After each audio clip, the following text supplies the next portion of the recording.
I am so sorry about all the issues. I'm going to go tweet this out. I'm going to put it on Twitter. I'm going to do all that on Twitch for now. Everyone, we had to move from YouTube to Twitch with the link. Oh, jeez. Jeez. I'm so sorry. I know it's a pain in the ass. And honestly, I was hoping to have a little bit of a better stream. Having to rebuy Miss Sin's tire really threw me for a loop. It doesn't matter. Doesn't matter. We're here now. We're here. We're just doing this. It's fine. J. Kate subscribed to Tier 1. Been a while for Twitch. Baba Yaga for Tier 1. Been here a while. Take 2 and Action from T-Sluff subscribing to Tier 1. Thank you so much. I appreciate that.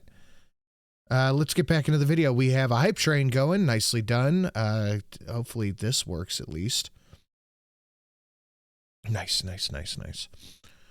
Cult to Curl, still your current stream boss.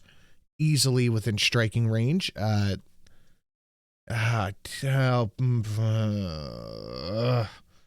Frustrating. This is very frustrating when stuff like this happens mid-show. I will update the donation menu at the bottom of this real quick. Some copy, save, whatever. Okay, let's get to smash. There is no like here. Share it out on your social media, please. If you want to support the Toys for Tots charity, a little thing that I'm doing, you know the rules on that. Save for that. Regular donations down below, but please put out on your social media. That would be greatly appreciated. Right now, submit, save, updated panel down below. Cool. Donation menus there. Got it. 93% of the hype train at level 1 with 3 minutes remaining. Let's keep moving. He's been called the most hated man in America. We're going to start the video over again, but it's on 1.25. Because he jacked up the cost of a life-saving drug. Raised the price of a life-saving drug 5,000%. So he could get filthy rich, an even bigger jerk than we first thought. There's no excuse from going from $13.50 to $750 for one pill. Breaking news, we have the verdict now for the former pharmaceutical CEO Martin Shkreli, 7 years in prison. You've been sentenced to 7 years in prison. What do you think?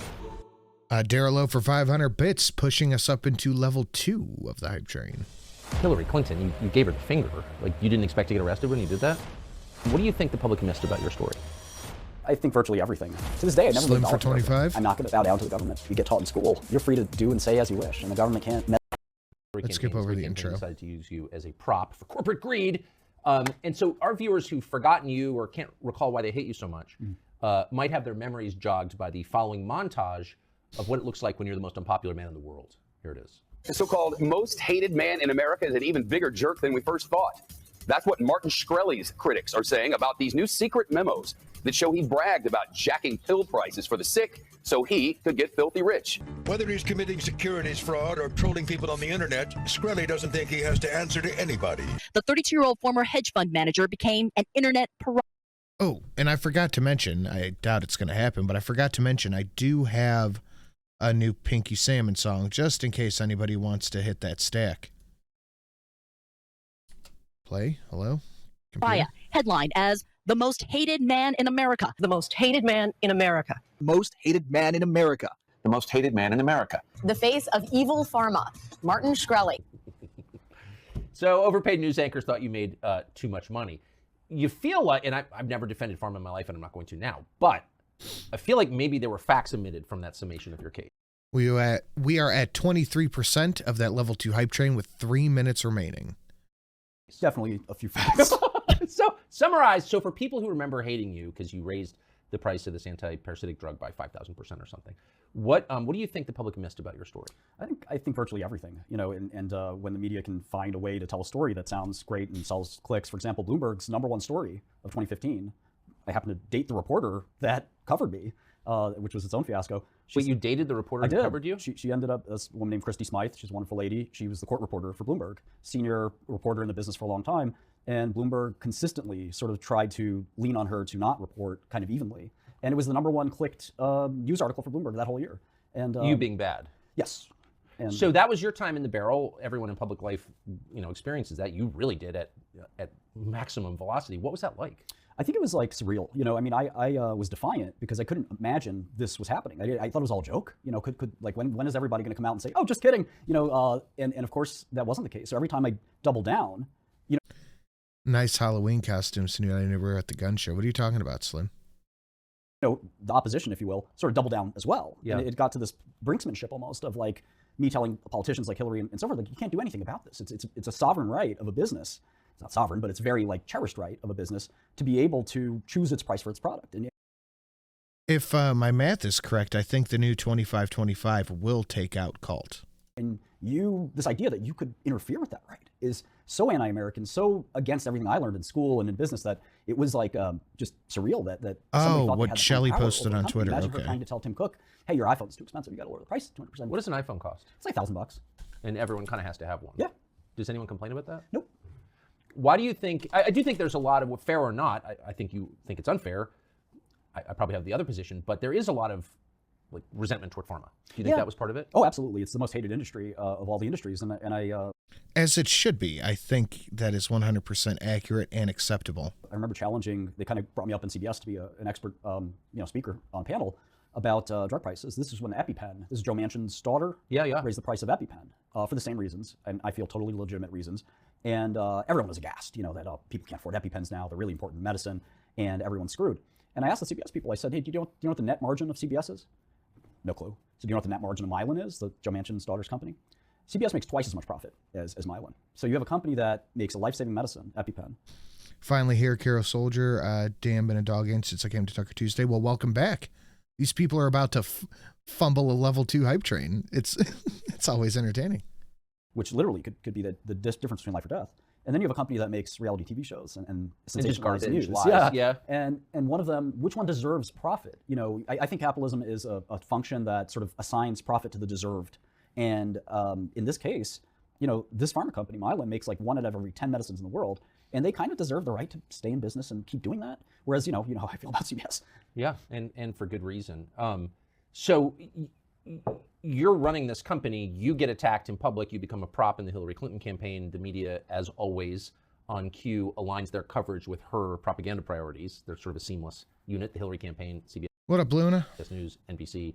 And there goes the hype train, guys. Thank you for level 2. No, we only beat level 1. Thank you for level 1. Shep Smith. But your job at that point is to sort of bow your head and say, busted, you caught me. What is this fuckery? We got kicked off YouTube. So now we're on Twitch, trying to kill Cult to Curly Stream Boss and to have a show, but I'm in a fucking awful mood now. I'm sorry, I'm going to give money to breast cancer research. Why didn't you do that? It would not have been hard to resign, even stage a firing, and have my board tell my board, say, hey, you guys can fire me to make this look good so our company can continue and be successful. Yeah. And usually that's the solution is off with their head of the CEO. Or the number 2 option is a PR campaign of laying low. You pay. Right. And get the toys for those tots. I mean, it'd be nice, but I don't know if that's happening. I don't know if that's going to happen here, but you guys know the rules on that. You guys know the gimmick with that. Anything over $100, 20% gets a toy in the box that I'm going to drop off at a charity Saturday. Right. You pay a big DC PR, firm $300,000, and they just tell you to, don't say a thing. And that's, this will blow over, the news cycle will change. And I dug in because, I really felt like a few different dynamics are at play. The first is that CEOs are not allowed to have personalities anymore. And I think you see the handful that do, the Elons and, others, they get criticized routinely for their personalities. And what corporate America and boards want to see is a CEO that's, just completely, impervious to attack. And that means, not impervious, but they want somebody who just, it's the literal interpretation of the NPC meme. I support the current thing. That's what they want from a CEO. Massive pile of dung and keep going. Yeah. I think that, so when you have a personality that's defiant or something that you want to be a hill that you're willing to die on. For me, that hill is capitalism, and it's our American way of life. And it's this hill that no politician can tell us, business people, what our prices should be. I know, but Hillary Clinton, you gave her the finger. Like, you didn't expect to get arrested when you did that? I think that I was a little naive that, that what we learned in school, that when we pledge allegiance and that we learn about the First Amendment and all this stuff, that it's not connected, that the courts are not connected to the media and they're not connected to politicians and there's not this web that really does exist. But it is all connected. And it's all incestuous. Feels like, is the web consequential or is it set up ahead of time? And sometimes it's both. I think the prosecutor that went after me, for example, he may or may not have gotten, an order from somebody, but he may have just felt like, well, this is a guy that I can make a career on. He's super unpopular. Let's send him to jail. Yeah, I'm the good guy. He's the bad guy. What do good guys do? We corral him and throw him in jail. It's the story as old as Sheru, subscribe with Prime. Thank you very much. time, and they're doing it to Trump as we speak. So just to, not to belabor the point, but for those who don't remember, this is part of the answer to the question, why were you so attacked and so hated? Because you didn't bow at all. So you were dragged before Congress to kowtow, but you didn't. Instead, you did this. Well, he has been called the most hated man in America, and his latest actions will likely do nothing to change that reputation. Forced to appear before a congressional committee on drug pricing, former pharmaceutical CEO Martin Shkreli refused to answer any questions, repeatedly invoking his Fifth Amendment. I don't know if I like him, but I respect him. Rights. Here's part of a report from NBC's Ann Thompson. Appearing to smirk Are you listening? and often inattentive, Yes. former touring pharmaceutical CEO Martin Shkreli lived up to his bad boy reputation appearing before Congress, I intend to use the advice of my counsel, not yours. posing for pictures instead of listening. It's not funny, Mr. Shkreli. People are dying, and they're getting sicker and sicker. Shkreli declined to answer why the company he once led raised the price of a life-saving drug 5,000%. Thank you, Virtual. But that's the thing, is he raised it on insurance companies, and that's why they got mad. Because what are the insurance companies going to do? Stop selling the drug? I mean, it's an option, but then that would just make them look bad. And that's exactly what he wanted, to make insurance companies pay. So just so you know, when a corrupt moron like Elijah Cummings speaks to you, Surf, he's speaking not as your peer, but as the feudal lord, and you have to pay attention, or at least pretend to pay attention. You Of didn't course. know that. When you try to challenge authority and, that authority expects your subservience, it's a really huge insult because, if Congress doesn't have power, then who does? And it's really dangerous to sort of cross that line. And I was willing to cross it for a few reasons. The first was I was a huge fan of the Chappelle show, and Chappelle had a skit of what if black people were treated like white people, and he was a drug dealer, and in the skit, and he goes down to Congress, and Congress is asking him questions, and he's reading this very defiant, it's a hilarious skit. And I said, this is my one chance in life to be able to reenact this skit. And my lawyers felt the same way. They remembered the Godfather scene. I think it's Godfather 2, where lawyers come down and to Congress and they tried to defend Michael Corleone. And so my lawyers we were all interested in this as an entertainment thing more than anything else. We already told Congress we're not going to answer any questions. And in fact, in Congress's own handbook, it is defined as unethical to make a witness come to Congress to only invoke the Fifth. In fact, you're not supposed to bring somebody to do that. But they bent the rules in this case because it's a great, media stunt. But when they say, are you listening? And you basically said, well, you said yes, but what you meant clearly was no. I mean, they kind of have to hurt you after you do that, don't they? Yeah, and I felt like, at that point I'd already been arrested, so what more can they do? And I felt We'll like... send you because it's about revenge instead of the actual issue, and because our Congress is run by a bunch of infantile to children. prison for 7 years. Sure. I think that's a foregone conclusion, right? I mean, at some point, when you have a 99.5% conviction rate, the idea of the burden is on the state to prove the charges. What burden? The burden's on the defendant. And when you have the media indicting you every day, and a media that will refuse to sort of say, well, here's why he thinks he's innocent. And one of my greatest triumphs, and this sounds very strange, is actually being found not guilty of 5 out of 8 charges, because it's almost impossible. Let me just ask you, I want to tie up the Dare print controversy before we move on. So this is a drug whose price you raised by a lot, at least on a percentage basis, thousands of percent. What's the price of it now? Well, it's generic now. So it costs pennies to get now. So, the price went up for a short period of time before generics entered the market, and the free market kind of, if you believe there was a problem, which I don't, the free market fixed the problem. Lots of medicines are much more expensive than Daraprim. And I think you asked about misunderstandings earlier, that's one of the biggest misunderstandings, is that people said, well, if you raise something 5,000%, isn't it unaffordable now? And the answer is, of course not. It depends on the beginning price. If something's 1 cent and you raise it up 50x, it's still affordable, depending on what the product is. And so there are drugs in the drug system that are millions of dollars. And what folks don't understand is for rare diseases, we talked about cystic fibrosis, muscular dystrophy, there are not many people with these diseases. And in fact, cystic fibrosis makes toxoplasmosis, which is the Daraprim disease, seem extremely common. Toxoplasmosis is exquisitely rare. So you cannot afford to keep a company in business making Daraprim unless you raise the price. Interesting. And this is conventional across all drug manufacturers. Well, what's really funny is I had a friend named Brent Saunders who ran Allergan, and he was an investor in my fund. He was kind of a big shot in pharma, and he had Botox, and as his flagship product. And he raised the price of Botox like 9.9% every year just to avoid a double-digit distinction. And the price increase on Botox cost the healthcare system hundreds of millions of dollars. The price, and the same thing at AbbVie for Humira, or Johnson & Johnson, or Pfizer, or Merck, their price increases, while they're smaller on a percentage basis, they cost the healthcare system billions of dollars, and nobody talks about them. I had to raise the price of a minuscule, tiny medicine that nobody takes, and nobody mentioned that in the media. But to keep that medicine on the shelves, because I've done this before, where a medicine that sells very little, less than $1 million, a couple $1 million, the big pharma guys don't want to make that medicine. They want to get rid of it. And the only way that that medicine can stay reliably on the shelves is if it merits making. What's interesting is so you were not a big pharma company. Hillary Clinton is a slave to the big pharma companies. Obviously, they're obedient servant. All the Democrats in Congress, many Republicans are also. It seemed to me as an outsider, they went after you because you weren't Pfizer. They get away with it. Yeah, I mean, I started 2 drug companies in my own hands. One became a $1 billion company. I was 28 when I started that company. In pharma is, kind of one of the more successful entrepreneurs. And what a lot of people don't know is we've invented a lot of medicines.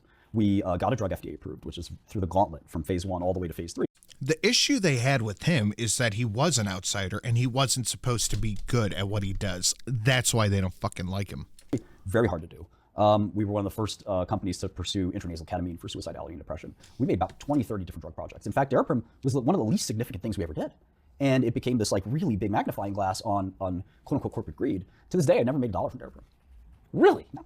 So one thing I didn't know about you until we had dinner last night was that you worked, you were in high school, at Hunter College High School, probably the top public high school in New York City. You worked for Jim Cramer? Yeah, Jim was... later of CNBC fame? Yeah, he was a great hedge fund manager, and a lot of people knock him for seemingly getting every stock pick wrong these days. But when he ran an actual hedge fund for wealthy clients, he was extremely good at it. And we overlapped for only about 9 months. But when you became the most reviled human being in human history, did he call you? He didn't, and I think he said something really prescient and smart on CNBC, because Jim is a brilliant guy. A lot of people knock him. Yeah, I'm one of them. but people don't understand just how, quite frankly, how brilliant he is. And he doesn't make it easy for folks. No. What he said on CNBC is the same thing. He said, this guy isn't making it easy to root for him. Yeah. And he's right. And part of the reason he was right is, I was sort of enjoying, like, if you're a cat playing with a mouse or something like that. In this case, I think both of us thought we were cats playing with mice, me and the media and me. I sort of felt like, why take this seriously? Why, if they're not going to engage on my terms, why not just flip everybody off, call them names, disregard them? Look at Congress, right? Why does Congress deserve respect? You saw that clip a second ago where she says, 33 trillion in debt. You did this. Country's insolvent. Respect for you. Yeah, exactly. The MSNBC. That's a really good point. The people who are trying to condemn him are running a sinking ship. The lady said, well, this won't help his reputation. Wait a second. Congress is more hated than I am. Yes. So a lot of people messaged me, sent me letters. I got over 5,000 letters in jail. 1% or less were hate mail. 99% were, way to go, stick it to the man, screw Congress, and I'm the most hated man, but that's wishful thinking. I walk around in New York and people hug me, they take selfies, there's no hate. That's a liberal wishful thinking to project on who they want, the most hated man. Right. It's interesting. So the FBI shows up December 2015. You've been the subject of all these news reports about your immoral behavior. What did you think the FBI was doing at your apartment? Well, I don't know what you're talking about a wormy for, but it would definitely do some damage to Cult of Curl. I had a fund from like 3 or 4 companies ago, and in the hedge fund business, it's to be frank, it's kind of an awful business, and it's a business that almost like, I think half of all top hedge funds have basically been closed down for legal reasons. Many hedge fund managers have gone to prison. It's a dangerous job because you are the symbolism of wealth. Like, you are literally not making any product. You are taking information and manpower and converting some pile of money into a bigger pile of money. Right. And it's really, if there's anything in life that symbolizes greed and excess, and I don't necessarily believe this, but from the outside perspective, hedge funds are it. And so it's not hard to sort of point a finger at hedge funds and say there's some fraud here, or there's some transaction that I didn't like that wasn't disclosed properly. And this is why hedge funds are like half compliance departments these days. Yeah. But they don't even care about the return anymore. They care about the compliance, because it's such a dangerous business. So they found some irregularities in my old hedge funds. None of my investors ever lost a dime. In fact, they made quite a bit. In fact, one of my investors said he made about 30-40% a year investing in my hedge fund. It was the second best hedge fund he ever invested in his life. And he'd been a hedge fund investor for 20 years, and he invested with Soros and some of the best hedge funds ever. And I still went through the ringer. And wait, so you were charged with securities fraud? Yes. Who did you defraud? I defrauded the investors that made the 30-40% a year. But I'm confused. I mean, how can you defraud someone who makes 30 or 40% a year? So it's funny. You can be a victim of a crime without necessarily losing anything. And while the government normally never pursues a case like that, they pursue cases where somebody opens their pockets and says, "Look, I gave this guy $1 million. Yeah, it's a Ponzi. The $1 million is gone, and this guy's got a Lamborghini, and I have a whole of $1 million. What the hell?" And that's I think why I was relatively spared on a sentence, even though I thought it was excessive. I feel like the government normally never brings a case like that, and the Southern District is kind of known as the fraud sort of center. They're pursuing Sam Bankman-Fried at the moment. You mean to tell me Wall Street is fraudulent? What? No way. Yeah. They hop on these cases. They love these cases. The Eastern District isn't really, the place to do that. They mostly deal with visa cases, gun cases, drug cases, things like that, mob fraud. So that's Brooklyn, Queens, Long Island. Yeah, that's right. Not Manhattan. Yep. It was Loretta Lynch's division. It's a fairly political division, and the person that prosecuted me is now a partner at a law firm and making a lot more money than he made before. So did you sense from the beginning that your prosecution was political? Yeah, no, I mean, I know it was. And when you say political, it's not a left or right thing necessarily. It's actually more of a status thing. Every player in this symphony of grift has a different role to play. And, the prosecutor's role is looking out for himself. He's not interested in the community of New York City being, better or worse than it was yesterday. He's a lawyer. These people, and we know this, especially prosecutors in places like New York, they don't give a fuck.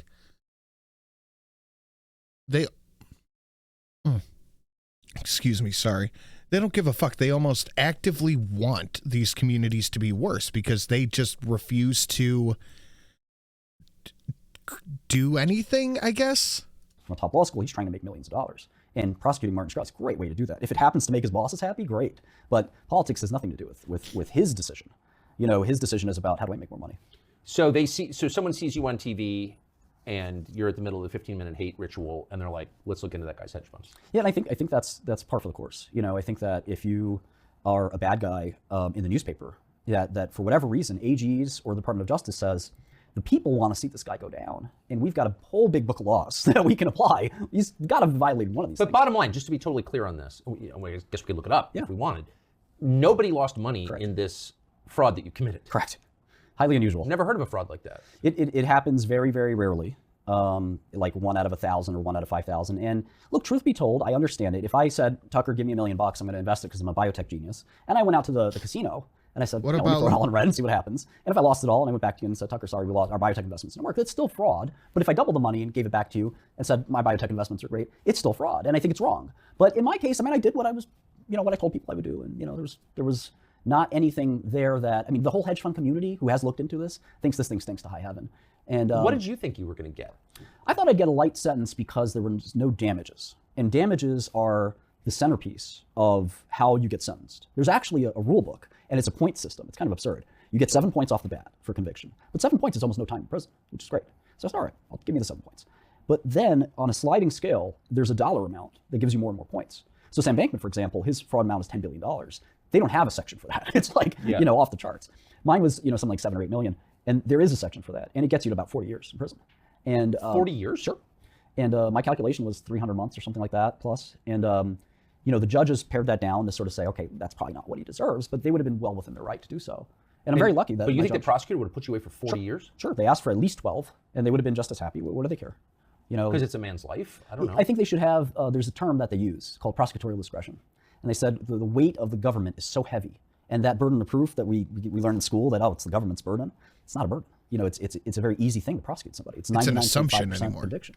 So for them to put their finger on the scale and say, you're done, and you're removed from society, it's very easy. I happened to draw the best judge in that courtroom. And it was like just a blessing, a lucky draw of a judge that happened to be very sympathetic and known for short sentences. So you're from a working class immigrant family. You got 3 siblings, 2 parents, close family sounds like. What did they think of all this? My parents defended me. They sort of cautioned me to be less loud and less defiant. Is that the first time they cautioned you that? Probably not. But my parents are from a communist country, and they fled America. They fled Albania to come to America and make it in the big city. And I sort of said, well, I'm not going to sort of like bow down to the government because that's not kind of why we came here. And I think that again, what you get taught in school is that you're free to do and say as you wish, and the government can't meddle in your life if they feel like it. And I learned differently. Yeah, tell that to the Biden administration. And I think, again, I'm not the first one, and I think the DOJ's prosecution of the former president is just lays bare the kind of fraud that the DOJ is, which is basically, we'll prosecute anyone for anything. Yeah. And it doesn't make a difference whether you're guilty or not, because it's a foregone conclusion that you are guilty. And in fact, our conviction rates are higher than other like banana republics. You have a better chance of being acquitted in Russia than you do in America. And we have 10% of our country has been to jail. 1% is presently incarcerated. 1% of the entire population? Of the U.S., yeah. Right now? In jail right now. It's a nutty thing. And you never think it'll happen to you. But as you start to look around, what the prison population is shifting towards is more political crime, more white-collar crime, more things that aren't really crimes. But for example, Dinesh D'Souza. Less rapists, more securities, sure. Politically motivated securities cases. Whatever it takes to sort of, shift society and mold society into the way that, folks want it to be molded to. You really think that's happening? I think it's sad but true. I mean, it's the president is the best example. I mean, you have 4 separate indictments. Tucker, I met a lot of bad people in prison, mobsters, drug dealers, kingpins. There is nobody I met that got 4 separate indictments from 4 separate divisions of the government. That is like an all-time best-selling record. Like Al Capone, John Gotti can't compete with that. President Trump is the biggest criminal, according to the government, that ever existed. It's so absurd. John Gotti spent his life running my city, New York City, into the ground as the biggest criminal, the godfather of the Gambino crime family. He got indicted 4 times. But guess what? It took him 50 years to accumulate that. 4 indictments. Trump did it in 5 minutes. He didn't try and build. This is what happens when you put communists in charge of our justice system. We have an absolute 2-tier justice system here right now. And we just have to deal with it. There's literally nothing to do. The border wall or criticize NATO, didn't That's he? true. That's true. Fair. But what we can do for us is share the stream out on our socials, put it in Discord, Twitter, all that stuff. Tag me in it. I'll give it a cheeky little retweet. And if you want to support the show, you know how to do it. Everything's down below. Ton of new donations. Anything at 100 or above, same increments therein, 20% of 2, 20% of 3, etc., will be a $20 toy to Toys for Tots. Okay, I'm just trying to keep the crimes in perspective. So when you find out that you've been sentenced to 7 years in prison, and you're a pretty young man at this point, what do you think? Well, I take it a step a few months before that, where I was on bail and happy-go-lucky. I was actually getting into the software business at the time, and I figured, you're on bail and getting into the software business. Yeah, I was starting up a small effort to look in. I needed to do something, and I was expecting to go to prison, but I didn't expect to go for 4 years, and I made a joke on social media about Hillary Clinton, and all of a sudden I found myself in front of a judge, and they're throwing me in prison. And what? Yeah, I said something stupid, snide. It was a joke. As a comedian, not all your jokes land. And I actually, one of the reasons I have a social media following is I think some people find my stuff funny. And, I try to poke fun at power and authority and, all kinds of people who need to be taken down a peg. And I try to do that. And, this joke fell flat. It was some silly joke about Hillary Clinton's DNA. And it got taken the wrong way by actually a New Yorker reporter, kind of flagged it. Who? This guy named Ali, he sort of flagged it, basically took it to the government and said, look at this, arrest him. And they did. A New Yorker reporter didn't, they're such monsters. Yeah, they said this is a threat to Hillary Clinton. I'm not threatening anybody. What was the joke? It was about if I can get a sample of her hair, I can determine through DNA analysis, one of my expertises, that she may or may not be a lizard person, which is a completely, it's a joke, obviously. She's a human being. But, there's some debate. but it was a joke. It's clear it was a joke. I don't want Hillary Clinton's hair. I'm not going to do a DNA analysis. No, you don't want her hair. No, you don't. It's all a joke. And, they said this is a serious threat to her safety. The New Yorker reporter said this. And the government took it and ran with it. The judge said, you know what, you're right. Who would find this funny? And my lawyer's sort of sitting there saying, about half of America thinks this shit's funny. Yeah. And this, very liberal judge from Berkeley, great judge, by the way. But she said, this is a bona fide threat to her safety. Your bail's done. You're out of here. And you got sent to prison for, I guess you're not the first. We just interviewed someone else who's about to be sent to prison for the same. But I guess you can't make fun of Hillary Clinton. There are limits to the First Amendment. No, there's limits to who you're allowed to make fun of. There are very strong limits, and I think that's another thing I learned, is that the First Amendment is this very qualified right. It's extremely qualified. And I had to learn that the hard way, and I became a constitutional law scholar trying to understand why I can't make a joke. And it's frustrating. I think that making a joke about Trump would not have reached the radar of the government. You think? I just would have not been that interesting. Wow. So you went back to jail for how long? That's the so basically from there I had to stay until my sentence. My sentence was. How long were you in jail before trial? I was already convicted, so I was awaiting sentencing. And when it came time for sentencing, I don't think that helped. That she had to throw me in for this joke. And it probably my lawyer says it cost you at least another year or two. Because it's not a great thing. Did you ever reach out to the New Yorker reporter and say, hey, thanks for throwing me in prison for a joke? It's interesting, that person became, who does like a lot of takedowns. That was their shtick, is that they write these big takedown pieces of this person's awful. Well, I feel bad for that person, actually. I'm Catholic, and I look at that person and say, this is a sad existence. And that person actually ended up, over the years, becoming depressed and suicidal and said, I don't want to live like this, tearing people down for a living. And really? Yeah, it was fascinating to see. My girlfriend, who's the reporter who covered my case, sent me in documents that this guy was literally on Twitter saying, I'm suicidal, I want to take my own life. And I look back and I said, those things aren't an accident. I mean, if you spend your life digging up dirt on people, trying to ruin their lives, and it must be a miserable existence. Wow, what a wonderful take on that. Because I think you're absolutely right, but you can see past your own bitterness to... You have to be able to turn the other cheek. I mean, I don't even blame the government, to be honest. I mean, it's something where, I've had a great life, I'm halfway done, and I'm going to keep doing great things, and, if nobody can get you down. I mean, for me, it's the hallmark of a good entrepreneur is persistence and perseverance. Okay, 4.5 years in prison. Okay, so what was, that would be enough to get most people down, in fact, to drive them into insanity. I had a friend kill himself before. He was a hedge fund guy in the same field as me, and he insider traded. And he got arrested on Monday, he killed himself on Tuesday. And it's not easy. But if you're a real entrepreneur, jail is nothing. The ups and downs of your own company, surviving and fighting, and a customer wants to pull out, or there's going to be a hit piece on you on Bloomberg, or John is leaving to go to a competitor. This stuff will make your stomach turn. And jail is like a break from reality. It's a 4 years where you're just on the bench. You're in the penalty box. Were you afraid going in? I of course didn't know what was going to happen, but I talked to enough people who said, it's the kind of place where if you want to fight, you'll find a fight, and if you want to be cool, you'll be cool. And I think the number one thing you don't want to be in prison is, I learned this, on the spot, is you don't want to be an informant, and you don't want to be a child sex offender. Those are the two, big kind of red flags. And most of the negative attention kind of goes to those two people. As somebody who went to trial, which almost nobody does, because it's a foregone conclusion what the verdict is. You're guilty. I mean, there's nobody that's found innocent. And again, my pride for the 5 charges I was found not guilty of means that the U.S. government made a huge flagrant error, that they accused me of 5 crimes that I didn't do.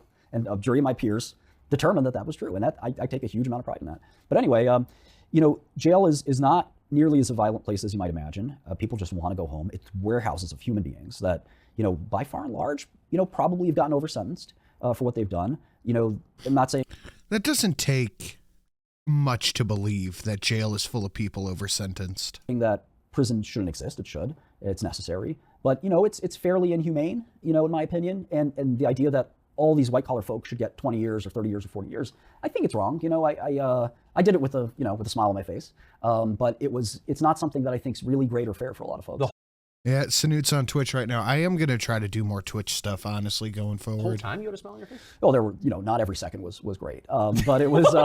in federal prison, no! But you have to, like I said, I mean, growing up in a bad neighborhood in New York, fighting for relevance and success on Wall Street, starting a company, having all the successes and setbacks of that, it pales in comparison. I mean, jail is, you're sitting around and reading. It's not something where... How much did you read? I read hundreds of books in prison. It was honestly, there's a Twilight, the old show, the Twilight Zone. The Twilight Zone. There's a skit called Time Enough Forever or something like that, and the guy goes down to the basement in the library, and when he comes up, there's a nuclear bomb. And oh, it's the guy who steps on his glasses. This is one of my favorite skits I've ever fucking seen. The whole world's dead but him. He was the only guy in a fallout shelter, and he's in the library, and he says this. He's really explaining this poorly. The guy loved to fucking read. His wife would nag him about reading, but he loved to read. And then he finally, he goes to the library and he's hiding out in the basement reading. And he comes up and there was a nuclear bomb. The world is destroyed. But he can read all he wants. And hopefully he will explain. Is the greatest thing ever because I can read for the rest of my life and no one will ever bother me. And that's heaven to him. And so I think that... Oh, okay, so he's not going to do it. Dude broke his glasses. He couldn't read without his glasses. There's a paradox of if you took your cell phone away and said, you can't have that. And then you took, all the other kind of BS that you have to do all day, whether it's meetings or should we go to this restaurant or that restaurant, or can I get an Uber or this and that? You have none of that. You wipe your slate clean and here's just a stack of books. It's actually awesome. You know what else would be awesome is if you guys shared the stream out is if you guys, you can't like it. I gotta find a new cadence for this. It'd be awesome if you guys shared the stream out. It'd be awesome if we could take out Cult of Krill. It'd be awesome if we could get another toy for a tot. But Alamo Golf Citizen is awesome for subscribing. That's what you guys can do. You can subscribe. You can throw bitty bits. Or bad parts of prison. You know, it's not fun being there. But if you just kind of zoom in on that, there's a real big silver lining there. What are the people like? The people are not great. You know, it's a whole bunch of new ones and Pinky song for the thing with the thing. But you can find humanity in anybody, and I think that's one of the big lessons for me from prison is, you know, Sam Bankman's going to prison. Shout out was given to Grinding the Axe. What up, man? Most likely for a long time. Sam's from an upper class, you know, family in California. He's never been around, you know, minorities, let alone, you know, inner city minorities who have a very different way of life. And when he asked me for advice about this, I said, I think you should learn rap music. I think you should learn slang. I think you should invent a backstory for your. I love the idea that Sam Bankman-Fried is asking Martin Shkreli for advice in dealing with it. Imagine how scared he is. Oh, dude's only interaction with prison is movies and TV shows. Oh, he must be shitting his pants. Instructions unclear. Assassin sent after Cult of Krill. I mean, it wouldn't take much to take him out. The new 2525 would do a good chunk of damage. Yourself, where you're not Sam. If not a complete overturn. Bankman, the businessman, but you were Sam Bankman from Oakland. And wait, so he asked you your advice on prison? Something like that, yeah. And you know, one of the questions was, is there internet in prison? I said, no, Sam, there's no internet in prison. You know, you have, if you can smuggle a cell phone in through somebody's butt or something, maybe you can, you know, find a way to get, you know, some cell phone reception, but no, there's no internet kiosk where you can go play video games. It's a rough place. And, you know, I think one of the reasons I was successful in prison, I have many friends from there, is that I understand, you know, I grew up in Brooklyn, melting pot, I understand minorities, and you know, we had a lot in common, and commonality is humanity. And, you know, all of the trials and tribulations they would face with their families, I'd face with mine, that commonality existed. No, they didn't go to college most of the time. No, we had different levels of education, but there were a lot of smart people there. There were a lot of, yeah, sure. I mean, you know, the circumstances of that people can fall into, making a left turn or right turn in life, you know, you can make mistakes. And I think that there are a number of people who've been very successful. Michael Milken, you know, obviously people like, you know, Charles Kushner, you know, there are folks who have gone to prison and made a mistake in life. And the young men mostly who get locked up, who are mostly black or Hispanic, it is a sad thing to see. And I don't know what the solution is, but I do see that, you know, a good 10, 20% of them are really good eggs that kind of just, you know, are sorry for what they did. They felt like they had no choice. Maybe that's right, maybe that's wrong. But, you know, there are people that probably do deserve a second chance. And unfortunately, society, you know, every time I read a story about me, it's convicted felon Martin Shkreli. Yeah. And I'm saying, well, they put that shit in there just to jazz up a headline. They always say that no matter what. Why don't you say U.S. patent owner Martin Shkreli or billion-dollar, you know, company starter Martin Shkreli? Like, where's that? Why is it convicted felon? And again, I'm reading the media, so we know why. Were there still mob guys in prison when you were there? Yeah, in fact, one of my roommates early on was an 80-year-old mob boss, and he was a huge fan of yours. I'm flattered. And you know, he was an interesting fellow. But yeah, the mob. But he was literally like a mafia boss in his 80s. It's like out of a movie. Yeah, totally. Did you make spaghetti sauce together? Believe it or not, yes. Did you really? Yeah. How was it? One of the like finest things you could get is like we would somehow pay a guy to get spaghetti in, and then we'd pay a guy to get the sauce in, and we'd kind of like have a lookout to make sure that the police, you know, the guards didn't see what we were doing. Now some of the guards saw it, but they kind of liked the mob guys, so they were like, yeah, you guys are all right, because they felt like they were in, you know, a movie or something like that. So it was fun, and like I said, there were people. Well, one of the things is when you're faced with 4 years of time, everybody's bored. So we're trying to make something interesting and exciting. So we're telling war stories, we're playing cards, we're playing chess, we're doing whatever we can to pass the time. And everyone says, oh, you lost 4 years of life. No, I didn't. I experienced 4 fascinating years of life. And I learned more than I have. Like I said, I read about 400 or 500 books in prison. I've read 1 book since I left prison. 1. And I think, you know, the friends that I have that read a lot, I know a friend of mine that reads and writes a review of every book he reads. He's on 23 for this year. The year's almost over. You know, and he's a voracious reader. You know, most people don't have the time these days to read an entire book from start to finish. And, you know, the joy of being audiobooks, man, I'm telling you, get that Audible shit or whatever the other one is called. It's a game changer. Being able to do that is something that I really, you know, when I was younger, I did a lot of. And I realized in the business world, you got meeting to meeting to meeting before you know it, there's Where's You're the in time? bed doing texts. Yeah. Yeah, you're working all the time. And where do you have the time to read a book? And God forbid you read a fiction. That's a waste of time. You might read a business book to somehow get ahead in business, but to read a fiction book or a history book or something like that, that's really, good stuff. There's no time in that for modern society. I mean, we look at TikTok for 3 seconds and the company's monetizing and studying how can we get them to 4. So the idea of you reading a book for like just sitting there, in a lazy chair reading a book for hours and hours, it doesn't compute with modern reality. How'd you keep the self-pity at bay? Oh boy. I looked around at guys who dropped out of college or dropped out of high school or sometimes middle school and were given a gun and said, go sell drugs. And I said, am I like one of these guys? Does this make sense to me? And I think that humility helped a lot, to say, well, we all kind of have this common denominator of, we pissed somebody off and and we did something wrong and we're in here. And of course I felt like I didn't do anything wrong. I pled not guilty. I went to trial. I fought. I appealed. And I still believe, I'm not guilty. But, I kind of just realized that, again, some people get hit by cars. Some people die of rare diseases. I met some of the worst. Do they wash their hair? Because I think some people do that too. You should try that. Sickest people in the world in pharma and try to make medicine for them. And raising prices on drugs is one way to afford the ability to do that. A lot of people say, why don't you just go to Wall Street? And I said, well, I know a lot about that, and it's not that easy. There's another set of masters you have to kiss the ring to if you want to do that. And, it's a lot of that's about what school did you go to and, all the check boxes that you have to check. And I didn't check a lot of those boxes. So I needed to do it the old fashioned way, which is revenue and profits, which is a good way to run a business. Yeah. And the other guys get to raise money at any valuation, any amount of money. And that's sort of a lottery ticket. I didn't want my company to be a lottery ticket. I wanted it to be a substantive company that had products, costs, and earnings. So anyway, I think, I'm very lucky. I think a lot of people, have this woe is me attitude at every wrong thing that happens to them. And I think that life's tough. You got to fight. And it's really just an attitude that I've had since I was a little kid that, if you're going to be a crybaby about every little bad thing that happens to you, then, you're going to be a miserable person. And if you take the silver lining every time, you're going to end up being actually a little shin kicks on Cult. Dude, I like it. I like seeing the subscribe because it's 500 HP and shit like that. And his little avatar's looking so strong. A terribly happy person. I think one of the things the media hated the most about me and the government is they couldn't get me down. No matter what they could do, throw at me. It was, okay, life goes on, I'll turn the page, and I think that bravery and that courage is something that, again, turned out to be a blessing that, coming out of prison, I was inundated with messages and emails from some of the biggest business people in the country saying, we stand by you, we support you for being one of the few guys to not cave in the face of all that adversity.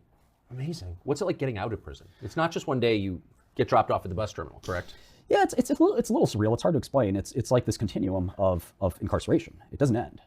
So what's ironic about these 4.5 years is they start well before and they end well after. So it's this really long-term period. Some people have 10 years of probation or more, and some people have lifetime probation. So it can be this like semi-incarcerated state where you really can't do very much. And for example, you lose your right to a firearm, you lose your right to to vote, you lose your right to all these things. And if you do get incarcerated again, the way the system's set up is you're going away for a long time. You kind of, there's this criminal history concept. And the point system I mentioned, it kind of 2X's if you go again for a second time. If you go for a third time, they call you a career criminal. And again, by Trump standards, he's literally a career criminal at this point. It's a really insane kind of concept, but it is the way the system works. How is Trump seen in prison? I think he'd be liked if he went. One of my top defense attorneys thinks he's going. I think he will be remanded. In other words, have his bail revoked. I think Trump might see it's some inside time. I think that he's liked in prison quite a bit. A lot of folks in prison, for example, especially the old timers who've been there forever, he passed something called the First Step Act, which I think is a brilliant piece of legislation. And it was mostly, I think, shepherded by Kushners who pushed it very hard because their father went to prison.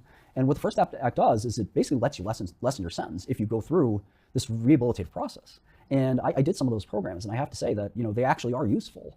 They kind of help reorient your goals and meaning in life. And they really make you confront, like, well, why am I trying to just grow this stack of money to the ceiling when, what about my kids? What about, what really makes me happy? And this program is fantastic, and it could cut your sentence by a third. And guess who didn't want this to happen? Virtually everyone in Congress. He said, this is a bad idea. And he got it passed by the skin of his teeth. So when people talk politics, like what percent, I'm just interested, of the guys you served with, where were they on the spectrum? Like Trump, mostly right. And I think they were mostly right? Yeah, they were mostly apolitical before Trump showed up. And I think you'd hear some jokes like, well, Trump's a lot like me. He's a gangster and he does what he wants, says what he wants, and that's what I do. And that's like an unhealthy kind of attitude, obviously. But a lot of guys sort of said, that's my role model. He does what he wants, says what he doesn't care about the rules. He throws caution to the wind. He's that guy that I respect. That's what I am in my dilapidated neighborhood. So, he's that for America. And that's, again, I don't agree with that. I think that's awful. But I also think that, they saw what the average American, I think, sees, which is a guy that obviously is an outsider of politics, at least. You know, I would say that he tells it like it is. That is what most people see when they look at Trump. They see an outsider. They see somebody who isn't part of the system but has gamed it a certain way.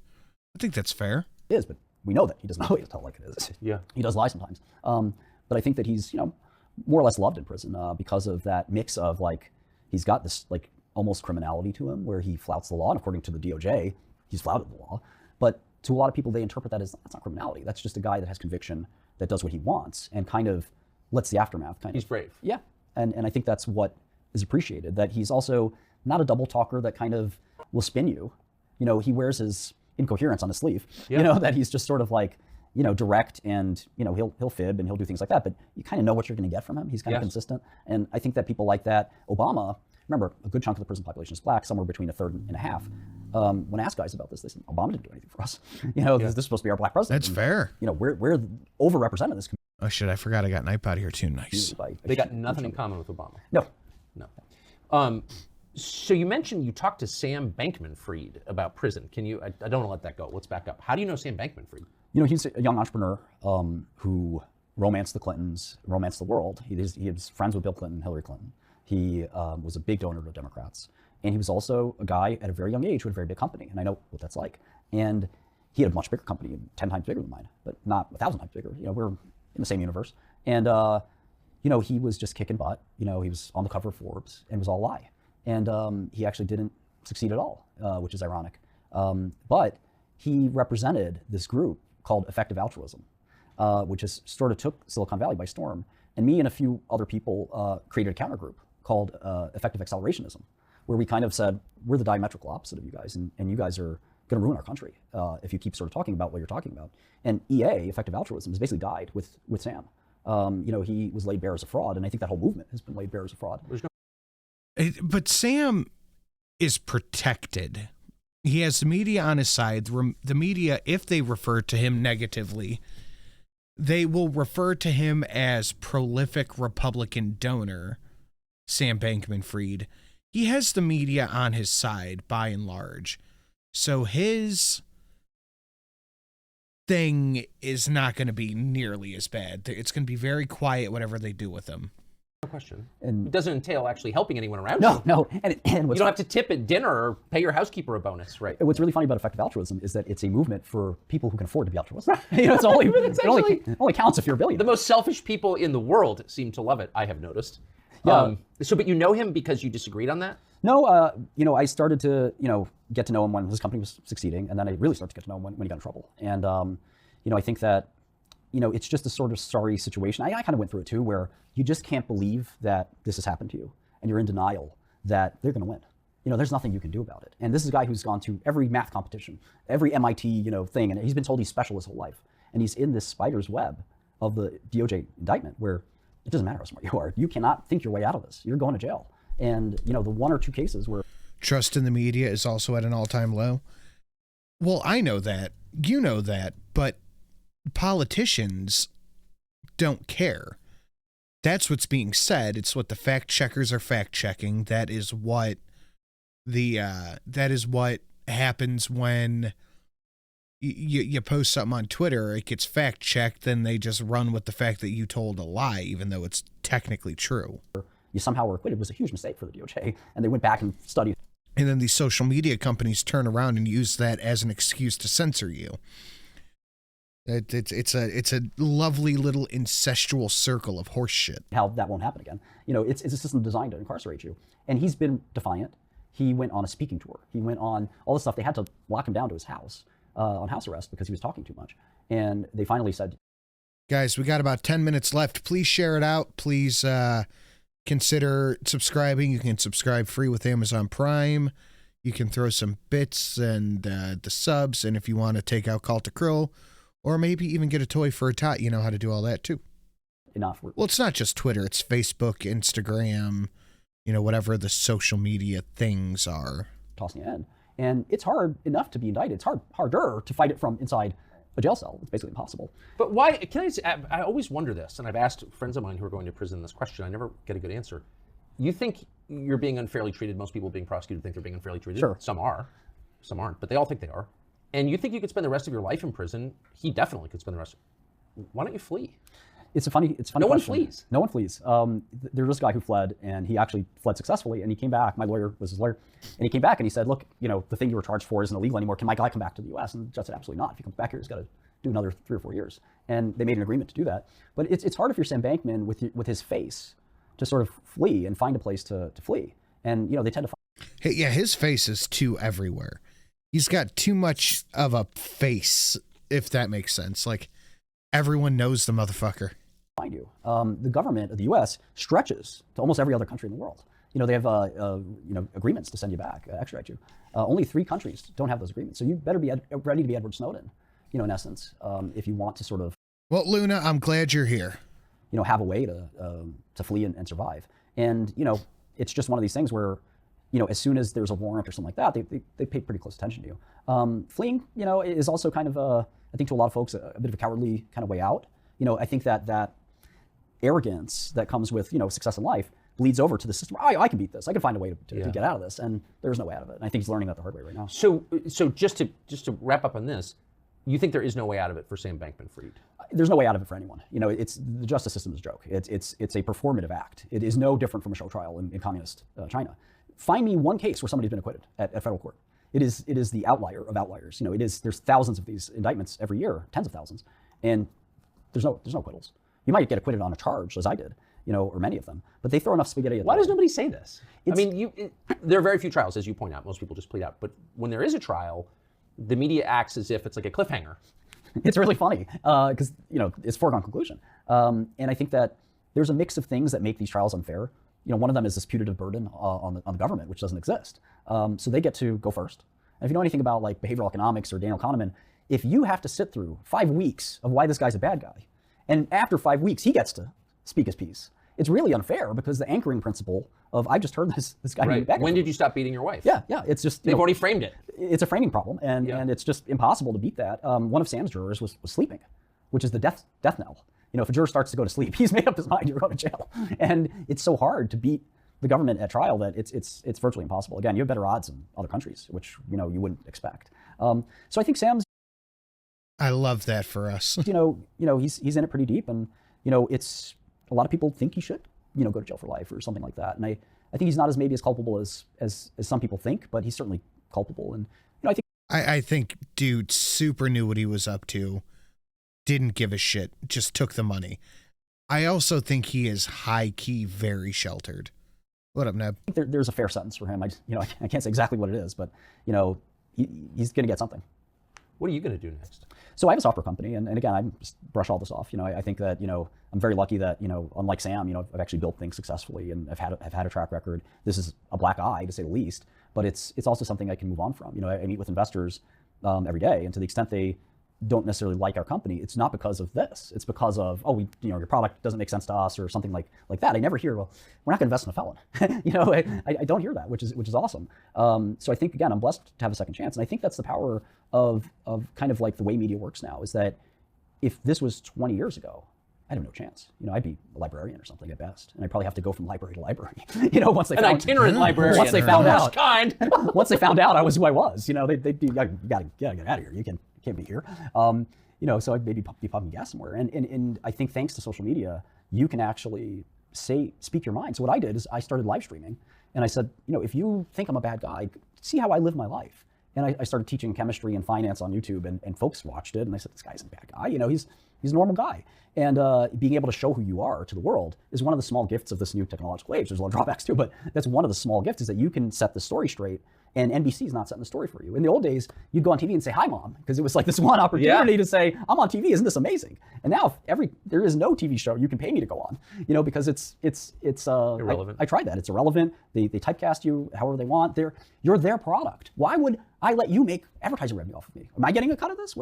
It's sort of an absurd concept that you're going to interview me for free, and then you're going to go sell Toyota a bunch of ads. And I'm fodder for your business. And not only that, but whatever I'm going to say, you're going to twist so that Toyota pays you the most amount of money to sell those ads. And it's kind of an absurdity. And the past is, we viewed this as something that was attractive because it was the only way for millions of people to know who you are. Wow. This is my last question, but you're still off. What is this guy's name? That's Martin Shkreli. Twitter, off X, distressingly. Hope that'll change. How did she get booted off Twitter in the first place? It's an irony that ties together a lot of commonalities here. So I got into a big fight with Lauren Duca.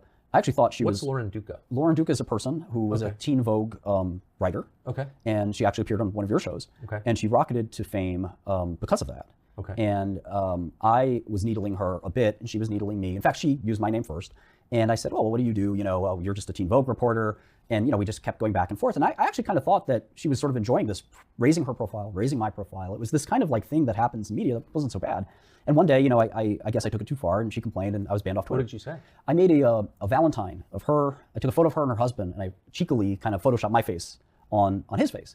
And, you know, I invited her to the inauguration. I said, well, won't you be my date? And, you know, she was, you know, Trump's biggest enemy, or, you know, one of many sort of left-wing people that hated Trump. So she found the whole idea very disgusting. And she said, how is this allowed? It's Photoshop. It's not that big a deal. What allowed? Inviting her to the inauguration? Yeah. It was like seen to her as this deep harassment. And so she called for your censorship? She called for my censorship. I've been permanently banned ever since. I've tried to make burner accounts that live anywhere from a day to a couple months, and then they get banned again. And it's tough because free speech is important. And the reason this is extremely funny is she got a letter from Hillary Clinton. And the letter she posted online, she said, and she references not you know, pretty clearly you and me. She says, I know what it's like, dear Lauren, I know what it's like when powerful men gang up on you. You know, it's a clear allusion to yourself and myself. And I just want you to keep going and keep fighting the power and this and that. And lo and behold, I go to prison. Entitled White Ladies Unite. Yeah, it was something else. So interestingly, she becomes a lesbian. She decides that she doesn't want a husband after all, whether it's me or anybody else. And I bet she's not enjoying it. I'm just throwing that out there. Who knows? I bet you $20 she's not enjoying it. She ended up being kind of... I do doubt that she is enjoying it. It's fairly miserable and withdrawing from public society. Ended up being miserable? Continued being miserable. And she wrote on X, or Twitter, now X, she wrote that they never should have banned Martin. She said that? Yeah. Well, good for her. And you know, she said, I wish they would have banned me instead. You know, and part of this is this left reaction to X of now being a cesspool of, you know, right-wing conspiracies. Now that there's free speech, a lot of people in her shoes are saying, oh, this is a bad place to be, you know, and they should ban me because I don't want to be here, and you know, et cetera. You know, this is a place now for people like Martin, and maybe like you. So, you know, it's a funny world, but I think Lauren, again, 7 years banned. I spent more time in real jail, in Twitter jail than real jail. And it's, you know, I'm begging for clemency. Which is better? I was really upset about Twitter jail. Yeah. You know, and if you seem to have enjoyed the penitentiary. Well, no, I didn't go to penitentiary. That's the worst prison system. So I went to a low security, which is the second worst. These are distinctions a lot of us in the outside world don't understand. The penitentiary is where people get raped, killed, you know, where you have to become a white supremacist, where, you know, that kind of world is a very dark world. But that's for people who get life sentences or things like that. And Ross Ulbricht, sadly, is this, you know, skinny, nerdy computer programmer who's in that world, in that milieu. And imagine Sam Bankman, who's, you know, if Ross isn't built for prison, man, Sam is, you know, this marshmallow guy. What gang do you think he'll join? He's going to have to become Aryan Brotherhood, which is going to be hard because his name is Sam Bankman-Fried and he's Jewish. Yeah. So, you know, he either can pretend he's not and try that, or, I mean, he's screwed. You know, this is going to be tough for him. Learn Spanish. Join the Hispanic gang. That's not a bad idea. Whatever. Martin Shkreli, I just think you have the most interesting approach to life and the most interesting life. And so I'm grateful that you spent this time with us. Thank you. Is that Shkreli? Yeah, it sure is. Guys, I'm going to cut this a little bit early because I have to prep some stuff for the charity thing this weekend. I will do my best to do something Thursday. We'll try on YouTube again. But that is it for me, everybody. Have a lovely evening. I will see you tomorrow for the girls stream over on the Sin and Sash channel. Good night, everybody.